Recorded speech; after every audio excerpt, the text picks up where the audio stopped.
Just out here sitting out here this morning. As the sun is coming up, as you can tell my voice, the sun is in my face.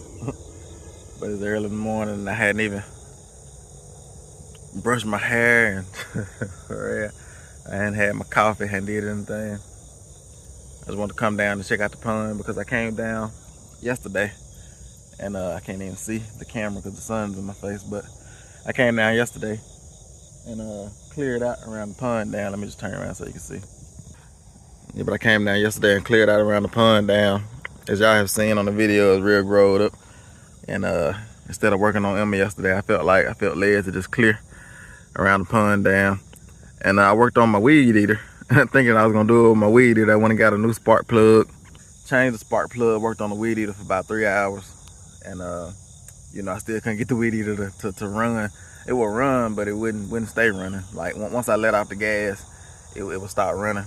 And so I figured, you know, something's wrong with the gas. And so I tried to work around with the carburetor and things, but nothing worked. And the Lord gave me the idea just to get the push mower. You know, we got a push mower left over from our, you know, we used to mow grass at our house in the city. And you really can't do a lot with a push mower down here, you know, on the farm with all this grass. But I realized that the push mower was actually pretty good for cleaning around the pond down. You know, it did a pretty good job. And like I said, I just spent all day yesterday cleaning around the pond down. It was hard work because the grass was about 6 foot tall, like literally it was taller than me. Like I said, y'all saw it on the video. It was thick. And what I did was I just went in with the mower like up and then like let it come down on the grass. And I could have did some of this work like with the tractor and the bush hog, you know, on the lower sides of the dam. They're not as steep. Where on the other side, the dam is more steep where I can't really get the tractor and the bush hog in. But see if I can get y'all to see the pond back there. That's good. But yeah, like I said, our bush hog is not working right now. So, because I tore it up last time I was bush hogging, and so I got to do a little bit of welding on it. But the Lord gave me the idea to just use what I had, you know. And I pulled out the push mower, and it was hard work, you know. It wasn't easy, but I was able to get it done, and I'm left with this beautiful finished product, you know.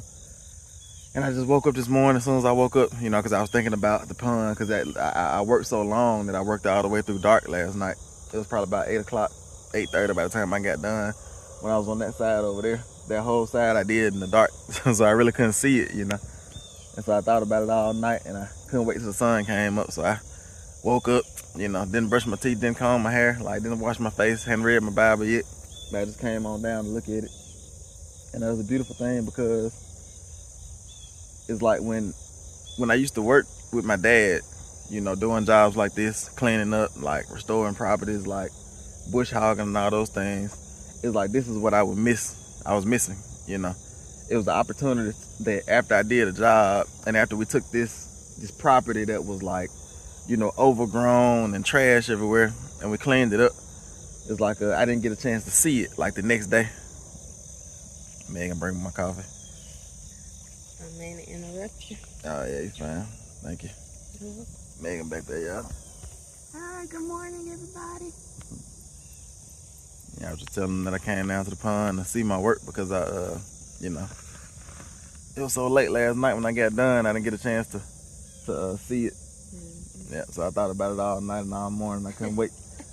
Hadn't brushed my teeth, combed my hair. Yeah, had my coffee. He just ran down here. Yeah. He really did, because I was like, where is he? Where is he going? But it looks amazing. It really does. It looks amazing. And I don't know. I was just thinking as I walked here, like, what can I, like what's the Lord saying, you know?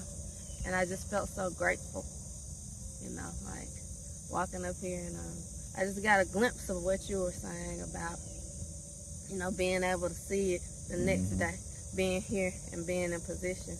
Yeah. And I don't know, that's just what I feel. That's good. Yeah.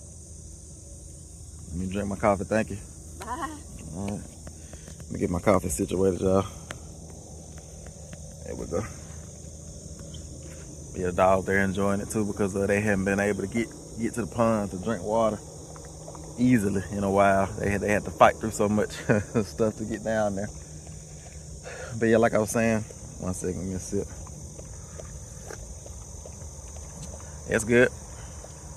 Coffee's good. Yeah. Switch arms.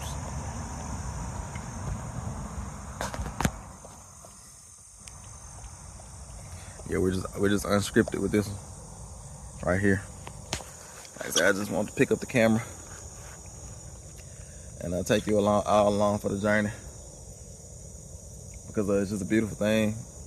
Like I said, because like I was saying before Megan came with my coffee, is that, you know, my previous job that I worked, we would do all of this work hard, just as hard as I work now, and we mainly specialized in like rejuvenating like abandoned vacant properties. You know, they would be all overgrown, trash everywhere. Like it'd be like we did a lot of work for like real estate companies that like foreclosed houses, you know, that were all grown up and things like that on the outside. And we'll come in and bush hog and weed eat and clean it up, get all the trash up, cut down trees, you know, do all that good stuff. And we'll work so hard, you know. And the next day, we'll go to the next job. You know what I'm saying? Like, I would never get a chance to like wake up early in the morning and walk around that property and see the fruit of my labor. And I don't know if you all understand or not, like the value of being able to like experience the fruit of your labor. Because it's like, what is labor all about? You know, what is it all about? Because we go out here, we toil, we labor, we have jobs and we make money. But money is just little green pieces of paper. Like, that's not sustenance. That's not like, money doesn't bring joy. Like, it brings more joy to me to give away money than it does to make money, you know. And over the last, you know, 3 or 4 years, you know, after I quit working, you know, that job with my dad, I still did jobs, and I still did things like restoring properties in that same way, but I did it for free, you know, because the Lord told me to. Like, that's what he was ministering to me. Because in Ephesians chapter 4, verse 28, it talks about how the one who stole, it gives specific instructions to the one who stole before. And everybody that watches this channel, maybe some of the new subscribers don't know, but I came to my face. Dog's trying to drink my coffee. I guess the dog's like, I want some coffee too. Get in and get you. You gotta watch Get In. He'll get you. Got like Casanova was saying that he'll lick your sandwich if you don't watch. For real. But anyway, but there's a scripture in Ephesians chapter 4, verse 28, and that's the foundation for this farm. That's like what led us to start this farm, you know. It says, to the one who stole, it says, let him who stole steal no more, but rather let him labor, working with his hands that which is good, so that he can have something to give to those who have need. And so, and it's another scripture that also says this. It says, pure and undefiled religion is this, to visit the orphans and the widows in their time of need. And so for about 3 or 4 years, I did work for free, you know. And it's not that we didn't need the money, you know, because at that time we were living off just Megan's income, and you know, so we needed, quote unquote needed, you know, because I felt like we had everything that we needed. But according to the stats, we were probably below the poverty line, you know. It's like a family of 5, you know, living off one income. Megan was making like $2,000 a month at that time, and we were supporting our whole family of 5. Our ministry, buying land, like doing all of that for about 3 years, you know, off of one income. But anyway, so I did jobs for about 3 years, you know, for widows and people in need, you know, and I helped my mom out a lot. And like I said, I really just basically, like I say, ran our ministry, just pastored our ministry. And like I said, I did, you know, have a pastor's income, pastor's salary. And I still have a pastor's salary, because a lot of people ask, and I guess I can address that at this time. But I've had a few, I shouldn't say a lot, but I've had a few people ask, do we go to church? You know, because they see us out on the farm, and we may be doing a video, and it may be Sunday, and we don't mention going to church. And they ask like, hey, do you go to church? Like, you know, Christians are supposed to go to church. You know what I'm saying? And yes, we definitely go to church. Like, we definitely value the assembly and the gathering of the brethren. We definitely do. But our life is so much like more deeper than just going to church, you know. It's like, but we do that too, you know. But it's like in this season right here, because we've labored so hard, you know, and it gives no credit to us, you know, it's all credit to the Lord. But we've labored so hard, you know, in the past seasons.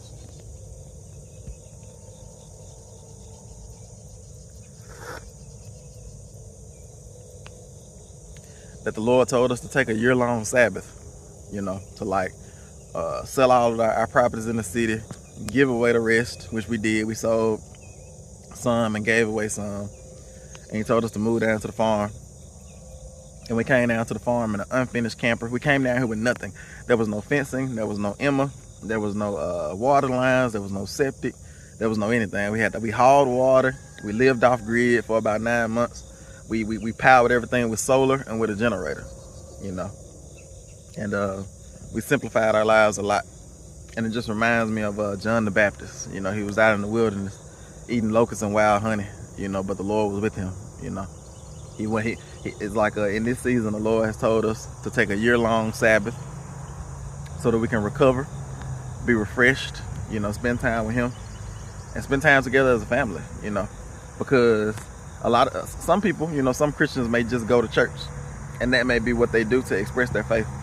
But we not only went to church, we did go to physical buildings, but we were like missionaries in the church. Like, we went from church to church, encouraging the churches. We led in our city. We led over, man, how many churches did we partner with? It was probably over 40 or 50, like over like a 5 or 6 year span. We probably partnered with over 40 or 50 churches, maybe even 100, like maybe even more, you know, if I just added it all up and looked it up. But we partnered with churches, and the Lord had us on this missionary journey to where we would go to different local bodies, and different local bodies would invite us in, and we would lead them on prayer walks and disciple them, because the Lord gave us a 3-phase mission and a 3-phase plan, because there was a lot of crime in our city and a lot of desolation and a lot of like drug addiction, prostitution, all type of filth going on in our city. And the Lord gave us a mission, like he gave us a blueprint on how we could attack those things, that desolation. And he gave it to us in 3 phases. He told us to take back spiritual territory, take back physical territory, and to restore the broken unity in the body of Christ. And we did those things. We started off doing those things by prayer walking and praying through our neighborhood, you know. And that's the word that the Lord gave us over that season and over those missionary journeys. He gave us the word that each local body, each church building, you know, group of believers that gather in a building, because the building, the church is the people, not the church is not the building. And so he gave us that mission, that blueprint, that each local body, each building of believers, each gathering of believers should take territory over the area that's around that building or around that church. And you know, we helped them do that, you know, because we had experience and we had a blueprint, and a lot of them didn't know how to get started. And so we came in and helped them get started, and we showed them those phases and helped them get going. And then we went on to the next local body that invited us along, you know. So it was a beautiful time. It was a beautiful season. And we did more than just go to church. You know, we were the church. We operated like the church. Like, it was like the church, if you look at it, it's the book of Acts, you know. The book of Acts like shows us what the activity of the church should be. And I think that somewhere along the line we got satisfied with just coming and putting on a suit, sitting down and having a church service. You know what I'm saying? It's like, no, it's not meant for us to have a church service, but it's meant for the church to serve, you know. But anyway, that's neither here nor there. I just wanted to respond because I've read a couple comments here and there, you know, about asking, do we go to church? So the question is, yes, we do go to church. but we take it a step further and we are the church. Like, we function, we operate as the church. You know, we have seen many people delivered, souls saved. Like, we intensely have labored, like standing face to face with demonic people, like having guns pulled out on us as we were praying and ministering to people and ministering on corners in a polluted city, a city that was polluted by Satan. You know, we have a few videos on that, but we didn't record a lot, you know, doing those type of things. But yeah, we, like I said, it's just, you know, in this season, the Lord has called us to a year-long Sabbath, and that year is about to come to an end. Like, we're on like month 10 of that year. We have like 2 more months, and we're praying now for like revelation on what the Lord wants us to do next. And yeah, like I said, I didn't even plan any of what I'm saying. I just came down to sit down at the pond and just look at the amazing transformation, you know. And it just really ministers to me that it just reminds me of the job I used to work, you know, because now I get to be on the farm full time, you know, and I get to do this for a living, and it's a beautiful thing. And yeah, so man, it's just so beautiful out here. I don't know if y'all can I don't know if you can grasp it, like, based off what you see on the camera. But it's just so beautiful and so peaceful out here. And I just wanted to pick y'all up and bring y'all along. Just relishing in the fruit of the labor of my hands. And not just doing something, like, and then going on to the next thing and not being able to enjoy the fruit of my labor. That's what it's all about. It's I.A.G Farms. It's all about God.